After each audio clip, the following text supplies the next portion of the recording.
ಆತ್ಮೀಯ ಸ್ನೇಹಿತರೆ, ತಮಗೆಲ್ಲರಿಗೂ ಕೂಡ ಹಲೋ ಎಜುಕೇಷನ್ ಯಾತ್ರಾ ಯೂಟ್ಯೂಬ್ ಚಾನಲ್ಗೆ ಆತ್ಮೀಯವಾದ ಸ್ವಾಗತ. ಸ್ನೇಹಿತರೆ, ನಾವು ಕಳೆದ ಕಾಲಾವಧಿಯಲ್ಲಿ ಭರತ ವರ್ಷ ಎಂಬ ಅಧ್ಯಾಯದ ಪ್ರಶ್ನೋತ್ತರಗಳ ಕುರಿತು ಚರ್ಚೆ ಮಾಡಿದ್ದೇವೆ. ಇವತ್ತಿನ ಅವಧಿಯಲ್ಲಿ ಅಧ್ಯಾಯ 3 ಸಿಂಧೂ ಸರಸ್ವತಿ ನಾಗರಿಕತೆ ಎಂಬ ಪಾಠದ ಪ್ರಶ್ನೋತ್ತರಗಳ ಕುರಿತು ಚರ್ಚೆ ಮಾಡೋಣ ರೀ. ಪ್ರಶ್ನೆ ಸಂಖ್ಯೆ 1, ಸಿಂಧೂ ಸರಸ್ವತಿ ನಾಗರಿಕತೆಯ ಕುರುಹುಗಳು ಹೇಗೆ ಪತ್ತೆಯಾದವು ಅಂಥೇಳ್ರಿ. ಸ್ನೇಹಿತರೆ, 1921ರಲ್ಲಿ ಪಂಜಾಬಿನ ಸಿಂಧೂ ಕಣಿವೆಯ ಪ್ರದೇಶದಲ್ಲಿ ರೈಲಿನ ಹಳಿಗಳನ್ನು ಹಾಕ್ತಾ ಇದ್ದರ್ರಿ. ಈ ಒಂದು ಸಂದರ್ಭದಲ್ಲಿ ಅಲ್ಲಿನ ತಂತ್ರಜ್ಞರಿಗೆ ಒಂದು ಪ್ರಾಚೀನ ನೆಲೆ ಸಿಗುತ್ತಾ. ಅದು ಯಾವುದಪ್ಪ ಅಂತಂದ್ರೆ ಹರಪ್ಪ ನೆಲೆ ರೀ. ಅದು ಅವರಿಗೆ ಅತ್ಯುತ್ತಮ ಇಟ್ಟಿಗೆಗಳಿಂದ ಕೂಡಿದ ದಿಣ್ಣೆಯಂತೆ ಕಂಡಿತು. ಇಲ್ಲಿ ಸಿಕ್ಕಂತಹ ಸುಟ್ಟ ಇಟ್ಟಿಗೆಗಳನ್ನು ತಮ್ಮ ರೈಲು ಹಳಿಯ ನಿರ್ಮಾಣದಲ್ಲಿ ಬಳಸಿಕೊಂಡ್ರಿ. ಇದೇ ರೀತಿಯಲ್ಲಿ ಅಲ್ಲಿ ಹುದುಗಿ ಹೋಗಿದ್ದಂಥ ಅನೇಕ ಕಟ್ಟಡಗಳು ಪತ್ತೆಯಾಗ್ತಾವ್ರಿ. ಕೇವಲ ಹರಪ್ಪ ಅಂಥೇಳಿ ಒಂದೇ ಅಲ್ರಿ, ಅಲ್ಲಿರುವಂಥ ಚನೋದರ ಆಗಿರ್ಬೋದು ರೀ, ಮೆಹಂಜೋದರ ಆಗಿರ್ಬೋದು ರೀ, ಕೋಟ್ ಡಿ ಜಿ ಆಗಿರ್ಬೋದು ರೀ, ಕಾಲಿಮಂಗನ್ ಆಗಿರ್ಬೋದು ರೀ, ಸುಮಾರು ನೆಲೆಗಳೇನಾತಪ್ಪ ಅಂತಂದ್ರೆ ಕಂಡು ಹಿಡಿತಾರ. ಯಾರಪ್ಪ ಅಂತಂದ್ರೆ ಅಲ್ಲಿಯ ತಜ್ಞರು. ನೆಕ್ಸ್ಟ್ ನೋಡ್ತೀವ್ರಿ, ಅನಂತರ ಪ್ರಾಕ್ತನ ಶಾಸ್ತ್ರಜ್ಞರು ಈ ಪ್ರದೇಶದ ಬಗ್ಗೆ ಸಂಶೋಧನೆ ಕೈಗೊಳ್ತಾರೆ. ಯಾರಪ್ಪ ಅಂತಂದ್ರೆ ಪ್ರಾಕ್ತನ ಸಂಶೋಧಕನವ್ರಿ. ನೆಕ್ಸ್ಟ್ ನೋಡ್ತೀವ್ರಿ, ಆ ಜನರಿಗೆ ಆ ಒಂದು ತಜ್ಞರಿಗೆ ಗೊತ್ತಾಗುತ್ತಾ ಇಲ್ಲೊಂದು ಪ್ರಾಚೀನವಾದ ನಗರ ಇತ್ತು ಅಂತೇಳಿ ತಿಳಿದೈತ್ರಿ. ಇನ್ನು ಅಲ್ಲಿ ಕಂಡು ಬಂದಂತಹ ಮತ್ತು ಬೇರೆ ಬೇರೆ ನೆಲೆಗಳಿಗೆ ಮೊದಲು ಸಿಕ್ಕಂತಹ ಒಂದು ಕುರುಹುಗಳಿಗೂ ಅಥವಾ ಸಿಕ್ಕ ನೆಲೆಗಳಿಗೂ ಸಾಮ್ಯತೆ ಇತ್ತು, ಅಂದರೆ ಹೋಲಿಕೆ ಇತ್ತು. ಸೊ ಈ ಎರಡೂ ಒಂದು ಕಾರಣಕ್ಕಾಗಿ ಒಟ್ಟಾರೆಯಾಗಿ ಆ ಪ್ರದೇಶವನ್ನು ಏನಂತೇಳಿ ಕರೆದ್ರಪ್ಪ ಅಂತಂದ್ರೆ ಹರಪ್ಪ ಅಂಥೇಳಿ ಕರೀತಾರೆ. ಇನ್ನು 1917ರಲ್ಲಿ ಕಾಲಿಬಂಗನ್ ಎಂಬ ಒಂದು ಪ್ರಾಚೀನ ನಗರ ಪತ್ತೆಯಾಗಿತ್ತು ಈ ತಜ್ಞರಿಗೆ ಅಂಥೇಳಿ ನೋಡ್ತೇವ್ರಿ ಸ್ನೇಹಿತರೆ. ಸೊ ನಾವು GPSTRಯಲ್ಲಿ ಉತ್ತರ ಬರಿಬೇಕಾಗಿತ್ತು ಅಂದರೂ ಕೂಡ ಇದೇ ರೀತಿ ಪಾಯಿಂಟ್ಸ್ ರೀತಿ ಬರಿಬೇಕ್ರಿ. ಏನು ರೀ ಪಾಯಿಂಟ್ಸ್ ಇದೆ, ಈ ರೀತಿ ನಾವು ಪಾಯಿಂಟ್ಸ್ ಹಾಕಿ ಬರೆದಿದ್ವಿ ಅಂತಂದರೆ ನಮಗೆ ಉತ್ತಮ ಅಂಕಗಳು ಬರ್ತಾವ್ರಿ. ನೆಕ್ಸ್ಟ್, ಸಿಂಧೂ ಸರಸ್ವತಿ ನಾಗರಿಕತೆಯ ಉತ್ಖನನದಲ್ಲಿ ಯಾವ ಯಾವ ವಸ್ತುಗಳು ಸಿಕ್ಕಿವೆ? ಸಿಂಧೂ ಸರಸ್ವತಿ ನಾಗರಿಕತೆಯ ಉತ್ಖನನದಲ್ಲಿ ಸುಟ್ಟ ಇಟ್ಟಿಗೆಗಳು ಸಿಕ್ಕಾವ್ರಿ. ಸಾರ್ವಜನಿಕ ಸ್ನಾನದ ಕೊಳ ಸಿಕ್ಕೈತ್ರಿ ಮೆಹಂಜೋದಾರೋದಲ್ಲಿ. ಬೆಂಕಿಯ ಒಲೆಗಳು ಕಂಡವ್ರಿ. ಧಾನ್ಯದ ಉಗ್ರಾಣಗಳು ಕಂಡವ್ರಿ. ವಿವಿಧ ರೀತಿಯ ಮಡಿಕೆಗಳು, ಬಳೆಗಳು ಮುಂತಾದವು ಏನಪ್ಪ ಅಂತಂದರೆ ಈ ಉತ್ಖನನದ ಸಮಯದಲ್ಲಿ ಸಿಕ್ಕಾವ್ರಿ. ನೆಕ್ಸ್ಟ್, ಈ ನಾಗರಿಕತೆಯ ಸ್ನಾನದ ಕೊಳಗಳು ಹೇಗೆ ರಚನೆಯಾಗಿದ್ದವು ಅಂಥೇಳಿ ಕೇಳ್ಯಾನ್ರಿ. ಸ್ನೇಹಿತರೆ, ಸ್ನಾನದ ಕೊಳ ಇದು ಮೆಹಂಜೋದಾರೋದಲ್ಲಿ ಪತ್ತೆಯಾಗಿದೆ ರೀ. ಇದನ್ನು ಪತ್ತೆ ಮಾಡಿದವರು ಯಾರಪ್ಪ ಅಂತಂದ್ರೆ ಜಾನ್ ಮಾರ್ಷಲ್. ಇನ್ನು ಇದನ್ನು ಇಟ್ಟಿಗೆಗಳಿಂದ ನಿರ್ಮಾಣ ಮಾಡಲಾಗಿತ್ತು ರೀ. ಈ ಒಂದು ಸ್ನಾನದ ಕೊಳದ ಎರಡೂ ಕಡೆಯಲ್ಲಿ ಮೆಟ್ಟಿಲುಗಳು ಇದ್ದವು, ಅಂದ್ರೆ ಏರಲಿಕ್ಕೆ ಮತ್ತು ಇಳಿಯಲಿಕ್ಕೆ. ನೀರಿನ ಪೂರೈಕೆಯು ಬಾವಿಯಿಂದ ಆಗುತ್ತಿತ್ತು. ಈ ಒಂದು ಸ್ನಾನದ ಕೊಳದ ಸುತ್ತಲೂ ಕೊಠಡಿಗಳು ಇದ್ದವು ಅಂತ ಹೇಳಿ ನೋಡ್ತೇವ್ರಿ. ಇನ್ನು ಬಳಕೆಯ ನಂತರ ನೀರನ್ನು ಹೊರಗೆ ಬಿಡಲಾಗುತ್ತಿತ್ತು. ಈ ಒಂದು ಕೊಳದಲ್ಲಿ ವಿಶೇಷ ವ್ಯಕ್ತಿಗಳು ವಿಶೇಷ ಸಂದರ್ಭದಲ್ಲಿ ಸ್ನಾನ ಮಾಡುತ್ತಿದ್ದರು ಅಂಥೇಳಿ ತಿಳಿದು ಬರ್ತೈತ್ರಿ. ಇನ್ನು ಈ ಕೊಳದಲ್ಲಿ ಮಾಡುವ ಸ್ನಾನವನ್ನು ಪವಿತ್ರ ಸ್ನಾನ ಅಂಥೇಳಿ ಕರಿತಾ ಇದ್ದರ್ರಿ. ನೆಕ್ಸ್ಟ್, ಸಿಂಧೂ ಸರಸ್ವತಿ ನಾಗರಿಕತೆಯ ನಗರ ನಿರ್ಮಾಣ ಹೇಗಿತ್ತು ಎಂಬುದನ್ನು ವಿವರಿಸಿ. ಸ್ನೇಹಿತರೆ, ಸಿಂಧೂ ಸರಸ್ವತಿಯ ನಾಗರಿಕತೆಯ ಒಂದು ನಿರ್ಮಾಣಪ್ಪ ಅಂತ ನಾವು ನೋಡ್ತೇವ್ರಿ. ಹರಪ್ಪ 2 ಅಥವಾ 2ಕ್ಕಿಂತ ಹೆಚ್ಚಿನ ಭಾಗಗಳನ್ನು ಹೊಂದಿತ್ತು. ಪಶ್ಚಿಮದ ಭಾಗ ಕಿರಿದಾಗಿದ್ದು ಎತ್ತರದಲ್ಲಿದೆ, ಅದನ್ನು ಕೋಟೆ ಎಂದಿದ್ದಾರೆ. ಪೂರ್ವದ ಭಾಗ ವಿಶಾಲವಾಗಿದ್ದು ತಗ್ಗಿನಲ್ಲಿದೆ, ಅದನ್ನು ಕೆಳಗಿನ ಗ್ರಾಮ ಅಂಥೇಳಿ ಕರೆದಾರ್ರಿ.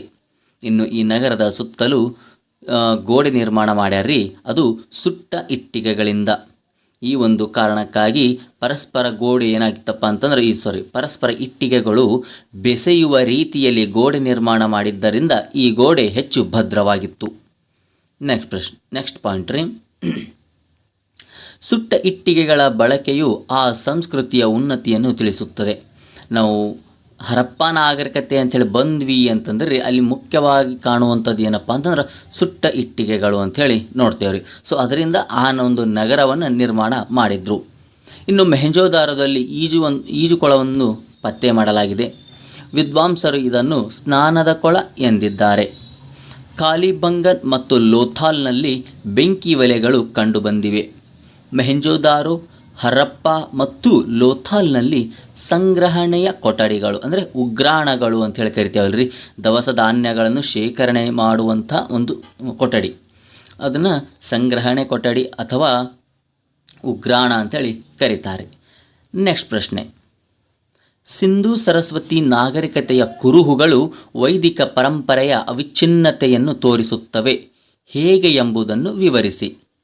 ಸ್ನೇಹಿತರೆ, ಸಿಂಧೂ ಸರಸ್ವತಿ ನಾಗರಿಕತೆ ಅಂಥೇಳಿ ನಾವು ನೋಡ್ತೇವ್ರಿ, ಅಲ್ಲಿ ನಮಗೆ ಗೊತ್ತಿರಲಾರದಂತಹ ಅಥವಾ ನಮಗೆ ತಿಳಿಯಲಾರದಂತಹ ಒಂದು ಲಿಪಿ ಇತ್ತು ಅಥವಾ ಮುದ್ರೆಗಳ ರೂಪದಲ್ಲಿ ಏನು ಮಾಡ್ತಿದ್ರಪ್ಪ ಅಂತಂದ್ರೆ ಅವರು ತಮ್ಮ ಒಂದು ನಾಣ್ಯಗಳ ಮೇಲೋ ಅಥವಾ ಒಂದು ವಸ್ತುವಿನ ಮೇಲೆ ಮುದ್ರೆ ಹಾಕ್ತಿದ್ದರ್ರಿ.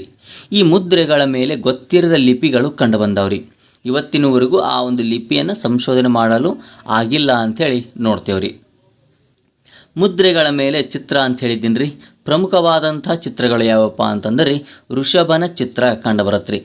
ಮುದ್ರೆಗಳ ಮೇಲೆ ಋಷಭನ ಚಿತ್ರ ಪ್ರಮುಖವಾಗಿದೆ.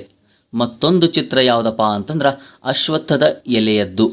ಇನ್ನು ಈ ಮೂರನೇ ಚಿತ್ರ ಯಾವುದಪ್ಪ ಅಂತಂದ್ರೆ ಯೋಗದ ವಿವಿಧ ಆಸನದ ಚಿತ್ರಗಳು ರೀ.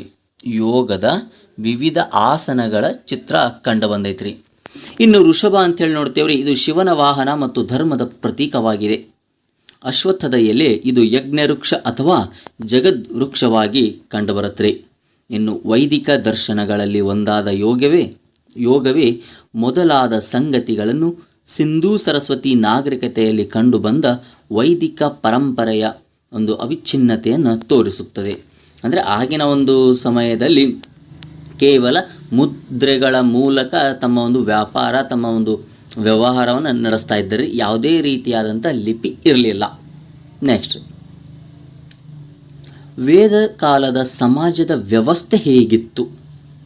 ಸಮಾಜದಲ್ಲಿ 4 ವರ್ಣಗಳು ಕಂಡುಬರ್ತಿದ್ದು ರೀ. ಬ್ರಾಹ್ಮಣರು, ಕ್ಷತ್ರಿಯರು, ವೈಶ್ಯರು ಮತ್ತು ಶೂದ್ರರು. ಬ್ರಾಹ್ಮಣರು ಅಂತಂದರೆ ವಿದ್ಯೆಯ ಕಲಿಕೆ ಮತ್ತು ಕಲಿಸುವಿಕೆಯಲ್ಲಿ ಪ್ರಮುಖ ಪಾತ್ರ ವಹಿಸುತ್ತಿದ್ದರು. ಕ್ಷತ್ರಿಯರು ಅಂತಂದರೆ ಪಾಲನೆ ಮತ್ತು ರಕ್ಷಣೆಯ ಹೊಣೆ ಹೊತ್ತಿದ್ದರು. ವೈಶ್ಯರು ವ್ಯಾಪಾರ ಮತ್ತು ವಾಣಿಜ್ಯಗಳಲ್ಲಿ ತೊಡಗಿಸಿಕೊಂಡಿದ್ದರಿ ತಮ್ಮನ್ನು. ಇನ್ನು ಶೂದ್ರರು ಅಂಥೇಳಿ ನೋಡ್ತೇವ್ರಿ, ಇವರು ಮೇಲಿನ ವರ್ಣಗಳಿಗೆ ದುಡಿಯುವವರು ಆಗಿದ್ದರಿ. ಅಂದರೆ ಬ್ರಾಹ್ಮಣ, ಕ್ಷತ್ರಿಯ, ವೈಶ್ಯರಿಗೆ ದುಡಿಯುವವರೇ ಯಾರಪ್ಪ ಅಂತಂದ್ರೆ ಶೂದ್ರರು. ಇನ್ನು ಸಾಮಾನ್ಯ ಜನರನ್ನು ವಿಷ ಎಂಥೇಳಿ ಕರೀತಿದ್ದರಿ. ಆಳ್ವಿಕೆಯಲ್ಲಿ ಸಲಹೆ ನೀಡಲು ಸಭಾ ಮತ್ತು ಸಮಿತಿಗಳು ಕಂಡುಬಂದಿದ್ದು ರೀ. ಇನ್ನು ಪುರೋಹಿತ ಅಂತ ನೋಡ್ತೇವ್ರಿ, ಈತ ರಾಜನ ಗುರುವಾಗಿ ಮತ್ತು ಮಾರ್ಗದರ್ಶಕರಾಗಿ ಇರ್ತಿದ್ದರ್ರಿ. ಸೇನಾನಿ ಅಂಥೇಳಿ ನೋಡ್ತೇವ್ರಿ, ಈತ ಆಡಳಿತ ಮತ್ತು ಸಂಗ್ರಾಮದಲ್ಲಿ ಭಾಗವಹಿಸುತ್ತಿದ್ದನು. ಗ್ರಾಮಣಿಗಳು ಅಂತಂದರೆ ಹಳ್ಳಿಯ ಜನರ ಹಿತವನ್ನು ನೋಡಿಕೊಳ್ತಾ ಇದ್ದರ್ರಿ. ಓಕೆ, ಇದು ಏನಪ್ಪ ಅಂತಂದ್ರೆ ವೇದಕಾಲದ ಸಮಾಜ ವ್ಯವಸ್ಥೆಯಾಗಿತ್ತು ರೀ.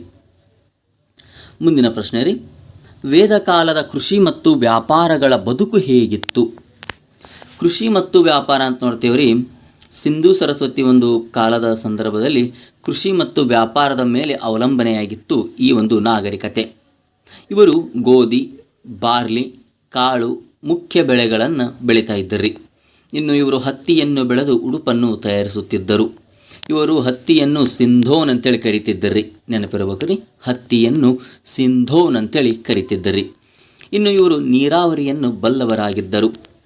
ಇವರ ಒಂದು ಪ್ರಮುಖ ಪ್ರಾಣಿಗಳನ್ನು ಪ್ರಮುಖ ಪ್ರಾಣಿಗಳನ್ನು ಸಾಕ್ತಾ ಇದ್ರಪ್ಪ ಅಂತಂದರೆ ಡುಬ್ಬದ ಗೂಳಿ, ದನ, ಎಮ್ಮೆ, ಕುರಿ, ಮೇಕೆ ಮತ್ತು ಕೋಳಿ ಸಂಗೋಪನೆಯಲ್ಲಿ ತೊಡಗ್ತಾ ಇದ್ದರ್ರಿ. ಎತ್ತನ್ನು ಹೊರೆವೊಯ್ಯಲು ಬಳಕೆ ಮಾಡುತ್ತಿದ್ದರು. ಇನ್ನು ಕೃಷಿ ಜೊತೆಗೆ ವ್ಯಾಪಾರ ಮತ್ತು ವಾಣಿಜ್ಯಗಳಲ್ಲಿ ತಮ್ಮನ್ನು ತಾವು ತೊಡಗಿಸಿಕೊಂಡಿದ್ದರು. ಮುಂದಿನ ಪ್ರಶ್ನೆ ರೀ, ವೇದಕಾಲದ ಸಾಂಸ್ಕೃತಿಕ ವಿವರಗಳನ್ನು ವಿವರಿಸಿ. ಅಂದರೆ ವೇದಕಾಲದ ಸಂಸ್ಕೃತಿ ಯಾವ ರೀತಿಯಾಗಿ ಇತ್ತು? ಸ್ನೇಹಿತರೆ, ಇವರು ಲೋಹ ಮತ್ತು ಬೆಲೆ ಬಾಳುವ ಹರಳುಗಳನ್ನು ಬಳಕೆ ಮಾಡ್ತಾ ಇದ್ದರ್ರಿ. ಅತಿ ಹೆಚ್ಚು ಮಣಿಮುದ್ರೆಗಳು ದೊರೆತಿವೆ. ಹರಪ್ಪದ ಮಣಿಗಳಿಗೆ ಮೆಸೊಪೊಟೇಮಿಯಾದಲ್ಲಿ ಅತಿ ಹೆಚ್ಚಿನ ಬೇಡಿಕೆ ಇತ್ತು. ಇನ್ನು ಮಣಿಗಳಲ್ಲಿ ರಂಧ್ರವನ್ನು ಕೊರೆಯುವ ವಿಧಾನವು ಹರಪ್ಪ ಜನರಿಗೆ ಗೊತ್ತಿತ್ತು ಅಂತೇಳಿ ನೋಡ್ತೇವ್ರಿ. ಶಂಖದ ಬಳೆ ಪವಿತ್ರವಾಗಿತ್ತು. ಎಲ್ಲ ಮಹಿಳೆಯರು ಬಳೆಗಳನ್ನು ತೊಡುತ್ತಿದ್ದರು. ಬೆಲೆ ಬಾಳುವ ಲೋಹ ಹರಳುಗಳು, ಆಭರಣಗಳನ್ನು ಆಡಳಿತ ವರ್ಗದವರು ಬಳಸುತ್ತಿದ್ದರು. ನೋಡ್ರಿ, ಬೆಲೆ ಬಾಳುವಂತಹ ಆಭರಣ ಇತ್ತು ಅಂತಂದ್ರೆ ಅದನ್ನು ಆಡಳಿತ ವರ್ಗದವರು ಬಳಸ್ತಾ ಇದ್ದಾರೆ. ಇನ್ನು ಮಣಿ ಅಂತ ಹೇಳಿ ಬರ್ತೈತ್ರಿ, ಇದನ್ನು ಸಾಮಾನ್ಯ ಜನರು ಬಳಕೆ ಮಾಡ್ತಾ ಇದ್ರು. ಇನ್ನು ಹೆಣ್ಣು ಮಕ್ಕಳು ಸಿಂಧೂರವನ್ನು ಹಚ್ಚಿಕೊಳ್ಳುತ್ತಿದ್ದರು. ಲೋಹದ ಶಂಖ ಮತ್ತು ಇತರೆ ಪದಾರ್ಥಗಳಿಂದ ನಿರ್ಮಿಸಿದ ಬಳೆಗಳು ಸಿಕ್ಕಿವೆ. ಅವುಗಳನ್ನು ತೊಟ್ಟಿರುವ ಸ್ತ್ರೀಯ ಮೂರ್ತಿಗಳು ಸಹಿತ ದೊರೆತಿವೆ. ನಾವು ಇದಲ್ಲದೆ ಇನ್ನೊಂದಿಷ್ಟು ನಾವು ನೋಡ್ತೇವೆ ರೀ ಸ್ನೇಹಿತರೆ. ಹರಪ್ಪ ನಾಗರಿಕತೆಯಲ್ಲಿ ಅಥವಾ ಸಿಂಧೂ ನಾಗರಿಕತೆಯಲ್ಲಿ ಅವರು ತುಟಿಗೆ ಲಿಪ್ಸ್ಟಿಕ್ಕನ್ನು ಕೂಡ ಆ ಒಂದು ಸಮಯದಲ್ಲಿ ಬಳಸ್ತಾ ಇದ್ರಂತ್ರಿ. ತುಟಿಗೆ ಲಿಪ್ಸ್ಟಿಕ್ ಮತ್ತು ನಾವು ಈಗೇನು ವ್ಯಾನಿಟಿ ಬ್ಯಾಗ್, ವಯ್ಯಾರದ ಚೀಲ ಅಂತ ಹೇಳ್ತೇವಲ್ಲ ರೀ, ಅವುಗಳನ್ನೂ ಸಹಿತ ಅವ್ರೇನಪ್ಪ ಅಂತಂದ್ರೆ ಆಗಿನ ಕಾಲದಲ್ಲಿಯೇ ಬಳಸ್ತಿದ್ರು ಅಂಥೇಳಿ ನೋಡ್ತೇವ್ರಿ. ನೆಕ್ಸ್ಟ್, ಸಿಂಧೂ ಸರಸ್ವತಿ ನಾಗರಿಕತೆಯ ನಗರಗಳ ವಿಶೇಷತೆ ಕುರಿತು ಬರೆಯಿರಿ. ಸ್ನೇಹಿತರೆ, ಗ್ರಾಮ ಜನವಸತಿಯಿಂದ ಕೂಡಿತ್ತು. ನಗರಗಳು ವ್ಯವಸ್ಥಿತವಾಗಿ ರಚನೆಯಾಗಿದ್ದವು ಅಂಥೇಳಿ ನೋಡ್ತೇವ್ರಿ. ಕ್ರಮಬದ್ಧವಾಗಿ ಮನೆ, ರಸ್ತೆ, ಚರಂಡಿಗಳ ನಿರ್ಮಾಣವಾಗಿತ್ತು. ಜನರು 1 ಅಥವಾ 2 ಅಂತಸ್ತಿನ ಮನೆ ಹೊಂದಿದ್ದರು. ಸುಟ್ಟ ಇಟ್ಟಿಗೆಗಳಿಂದ ಮನೆ ನಿರ್ಮಾಣ ಮತ್ತು ಗೋಡೆಗಳ ನಿರ್ಮಾಣ ಮಾಡಿದ್ದರಿ ಮತ್ತು ಇವು ಹೆಚ್ಚು ಭದ್ರವಾಗಿದ್ದವು. ಮನೆಯ ಬಾಗಿಲುಗಳು ರಸ್ತೆಯ ಮಗ್ಗಲಿನಲ್ಲಿದ್ದವು. ಅಂದರೆ ರಸ್ತೆಯ ಕಡೆ ಮನೆಯ ಬಾಗಿಲು ಮುಖ ಮಾಡಿರಲಿಲ್ಲರಿ, ರಸ್ತೆಯ ಮಗ್ಗಲಿನಲ್ಲಿ ಇದ್ದವು. ಇನ್ನು ಕಿಟಕಿಗಳು ಸಹಿತ ರಸ್ತೆಯ ಕಡೆ ಮುಖ ಮಾಡಿರಲಿಲ್ಲರಿ. ಪ್ರತಿ ಮನೆಗಳು ಸ್ನಾನದ ಕೊಠಡಿಗಳನ್ನು ಹೊಂದಿದ್ದವು. ಬಾವಿಯಿಂದ ನೀರಿನ ಪೂರೈಕೆಯಾಗುತ್ತಿತ್ತು. ನಗರಗಳು ಒಳಚರಂಡಿ ವ್ಯವಸ್ಥೆಯನ್ನು ಹೊಂದಿದ್ದವು. ಚರಂಡಿಯನ್ನು ಚಪ್ಪಡಿಯಿಂದ ಮುಚ್ಚಲಾಗಿತ್ತು. ಚರಂಡಿಯನ್ನು ಶುಚಿಯಾಗಿಡಲು ಅಲ್ಲಲ್ಲಿ ರಂಧ್ರಗಳನ್ನು ಅಥವಾ ನಾವು ಮ್ಯಾನ್ಹೋಲ್ ಅಂತೇಳಿ ಕರಿತೇವಲ್ರಿ, ಅವುಗಳನ್ನು ರಚನೆ ಮಾಡಿದ್ರು ಅಥವಾ ನಿರ್ಮಿಸಿದ್ರು. ನಗರಕ್ಕೆ ಹೋಗಿ ಬರುವವರ ಹಾಜರಾತಿ ಕಡ್ಡಾಯವಿತ್ತು. ಅಂದರೆ ಯಾರು ಬರ್ತಾರಪ್ಪ ನಗರಕ್ಕೆ, ಯಾರು ಹೋಗ್ತಾರ ಅಂಥೇಳಿ ಅವರ ಹಾಜರಾತಿ ಇತ್ತು. ಜೊತೆಗೆ ಇವುಗಳನ್ನು ಗಮನಿಸೋಕೆ ಅಂಥೇಳಿ ಪ್ರತ್ಯೇಕ ಅಧಿಕಾರಿಯ ನೇಮಕವನ್ನು ಸಹಿತ ಮಾಡಿದ್ದರಿ. ಇನ್ನು ಇಷ್ಟು ಸುಸಜ್ಜಿತವಾದ ನಗರ ನಿರ್ಮಾಣದ ಒಂದು ವ್ಯವಸ್ಥೆ ಆ ಕಾಲದ ಈಜಿಪ್ಟ್, ಮೆಸೊಪೊಟೇಮಿಯಾ ಮೊದಲಾದ ನಾಗರಿಕತೆಗಳಲ್ಲಿಯೂ ಸಹಿತ ಇರಲಿಲ್ಲ ಅಂಥೇಳಿ ನೋಡ್ತೇವ್ರಿ. ನಾವು ಇವತ್ತು ಏನು ನಮ್ಮ ಒಂದು ಇಂಪ್ರೂವ್ ಸಿಟಿ ಅಥವಾ ಅಭಿವೃದ್ಧಿ ಹೊಂದುತ್ತಿರುವ ಸಿಟಿ ಅಂತೇಳಿ ನೋಡ್ತೇವ್ರಿ, ಈ ಎಲ್ಲ ಅಂಶಗಳು ಆಗಿನ ಮೊಹೆಂಜೊದಾರೋ ಅಥವಾ ಹರಪ್ಪ ನಾಗರಿಕತೆಯಲ್ಲಿಯೇ ಮಾಡಿಬಿಟ್ಟಿದ್ರಿ. ನೆಕ್ಸ್ಟ್ ನೋಡ್ತೇವ್ರಿ ಸ್ನೇಹಿತರೆ, ಕೊನೆಯ ಪ್ರಶ್ನೆ, ಸಿಂಧೂ ಸರಸ್ವತಿ ನಾಗರಿಕತೆಯ ಅವನತಿಗೆ ಕಾರಣಗಳು. ಹಾಗಾದರೆ ಈ ಒಂದು ನಾಗರಿಕತೆ ಯಾಕೆ ಅವನತಿ ಹೊಂದಿತುಪ್ಪ ಅಂಥೇಳಿ ಮೊದಲೇದು ನೋಡ್ತೇವ್ರಿ, ಬತ್ತಿ ಹೋದ ನದಿಗಳು. ಇನ್ನು 2ನೇದ್ದು ದಿಕ್ಕು ಬದಲಾಯಿಸಿದ ನದಿಗಳು. 3 ಅರಣ್ಯನಾಶ. 4 ಅತಿಯಾದ ಪ್ರವಾಹ. ಇನ್ನು 5ನೇದು ನೋಡ್ತೇವ್ರಿ, ಸಾಂಕ್ರಾಮಿಕ ರೋಗದ ಒಂದು ದಾಳಿಗೆ ಬಲಿಯಾದ್ರಿ. ಇನ್ನು ಕೊನೆಯದಾಗಿ ಮತ್ತು ಬಹುತೇಕರು ನಂಬುವಂತಹ ಅಂಶ ಯಾವುದಪ್ಪ ಅಂತಂದ್ರೆ ಆರ್ಯರ ದಾಳಿ ಅಥವಾ ಆರ್ಯರ ಆಕ್ರಮಣ ಅಂಥೇಳಿ ನೋಡ್ತೇವ್ರಿ. ಸರ್, ಆರ್ಯರ ಆಕ್ರಮಣನೇ ಯಾಕಪ್ಪ ಅಂತಂದ್ರೆ ಸಿಂಧೂ ಸರಸ್ವತಿಯ ನಾಗರಿಕತೆಯ ಒಂದು ಸಮಾಧಿಯೊಳಗೆ ಒಂದು ಶವದ ಒಂದು ತಲೆಬುರುಡೆಗೆ ಕಬ್ಬಿಣದಿಂದ ಹೊಡೆದಿರುವಂಥ ಮಾರ್ಕ್ ಇದೆ ಅಂತ್ರಿ. ಕಬ್ಬಿಣದ ಆಯುಧದಿಂದ ಹೊಡೆದಿರುವ ಮಾರ್ಕ್. ಈ ಕಬ್ಬಿಣ ಗೊತ್ತಿದ್ದದ್ದು ಯಾರಿಗಪ್ಪ ಅಂತಂದ್ರೆ ಅಥವಾ ಕಂಡು ಹಿಡಿದದ್ದು ಯಾರಪ್ಪ ಅಂತಂದ್ರೆ ಆರ್ಯರು. ಸಿಂಧೂ ಸರಸ್ವತಿ ಜನರಿಗೆ ಈ ಕಬ್ಬು ಮತ್ತು ಕಬ್ಬಿಣ ಇವೆರಡೂ ಗೊತ್ತಿರಲಿಲ್ಲ ರೀ. ಕಬ್ಬಿಣ ಗೊತ್ತಿದ್ದದ್ದು ಯಾರಿಗಪ್ಪ ಅಂತಂದ್ರೆ ಆರ್ಯರಿಗೆ. ಸೊ ಅವರ ಬಂದು ಇವ್ರ ಮೇಲೆ ದಾಳಿ ನಡೆಸಿದ್ರು ಅಂಥೇಳಿ ಒಂದು ವ್ಯಾಖ್ಯೆ ಇದೆ. ಸೊ ಈ ಒಂದು ಎಲ್ಲ ಅಂಶಗಳಿಂದ ಏನಪ್ಪ ಅಂತಂದ್ರೆ ಸಿಂಧೂ ಸರಸ್ವತಿಯ ನಾಗರಿಕತೆಯ ಅವನತಿ ಉಂಟಾಯಿತು ಅಂತೇಳಿ ನೋಡ್ತೇವೆ ರೀ. ಸ್ನೇಹಿತರೆ, ಇವತ್ತಿನ ಒಂದು ಈ ಅವಧಿಯಲ್ಲಿ 10 ಪ್ರಶ್ನೆಗಳ ಕುರಿತು ವಿವರಣೆ ನೋಡಿದ್ದೇವೆ ರೀ. ಮುಂದಿನ ಒಂದು ಅವಧಿಯಲ್ಲಿ ಮುಂದಿನ ಪಾಠದ ಕುರಿತು ಪ್ರಶ್ನೋತ್ತರಗಳ ಚರ್ಚೆ ಮಾಡೋಣ. ಧನ್ಯವಾದಗಳು.